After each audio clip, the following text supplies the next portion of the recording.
இது ஒரு ஜெயம் டிவியின் தயாரிப்பு.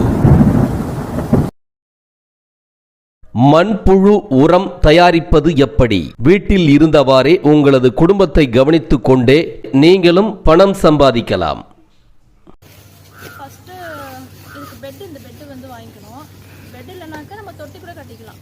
சிமெண்ட் தொட்டி போட்டு கீழே காங்கிரீட் போட்டுடலாம். ஆனாக்கா ஸோ இது வந்துட்டு அடுத்தது மாட்டு சாணம், அடுத்தது அந்த மாட்டு தொழுவத்துலேருந்து கிடைக்கக்கூடிய எல்லாமே போட்டு கம்போஸ்ட் பண்ணலாம். இல்லை மரம் இலைகள் அந்த மாதிரி ஈஸியாக மக்கக்கூடியது எதோ இருந்தாலும் நம்ம வந்து பழுத்த இலைகள், காய்ந்த சருகுகள், இந்த மாதிரி நம்ம எதை வேணாலும் போட்டுக்கலாம்.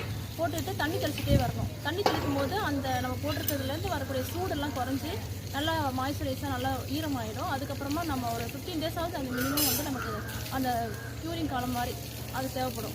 அதுக்கப்புறமா நம்ம வாம்ஸ் விட்டோம்னா தான் அந்த வாம்ஸ் வந்து உள்ளார வாழ முடியும்.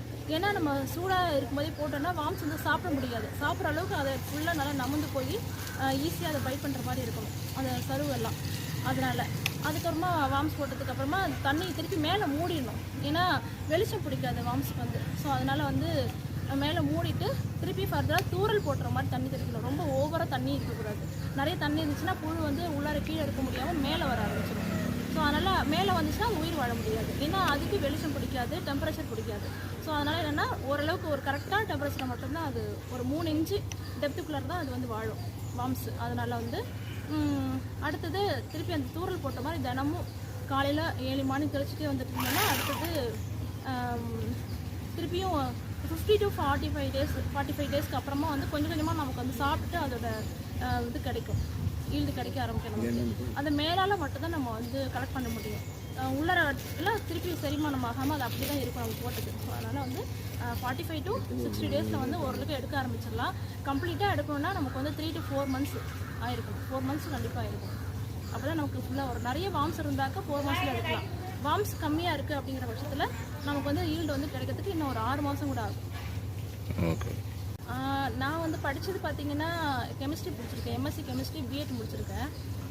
ஆனால் எனக்கு வந்து கிராமத்தில் இருக்கக்கூடிய சூழ்நிலை, அடுத்தது ஒன்றும் வீட்டில் ஹவுஸ் ஒய்ஃபாக இருந்ததுனால சரி வீட்டிலேருந்து ஏதாவது பண்ணணும், நமக்கு கொஞ்சம் டைம் கிடைக்கும்ல ஹவுஸ் ஒய்ஃபாக இருக்கிறப்போ.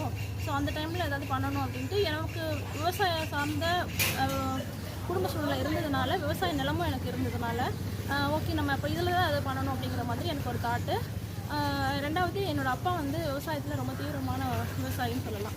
அவர் நிறைய பயிர் பண்ணுவார். அதில் நான் அப்பா கூட இருந்து நான் வயலில் எல்லா வேலையும் பண்ணியிருக்கேன். அப்போ அப்பா வந்து காய்கறி பயிரெலாம் பண்ணும்போது இந்த வெர்மி கம்போஸ்ட் வந்து நிறைய ப்ரிப்பேர் பண்ணி அவங்க அந்த செடிக்கெல்லாம் வைப்பாங்க.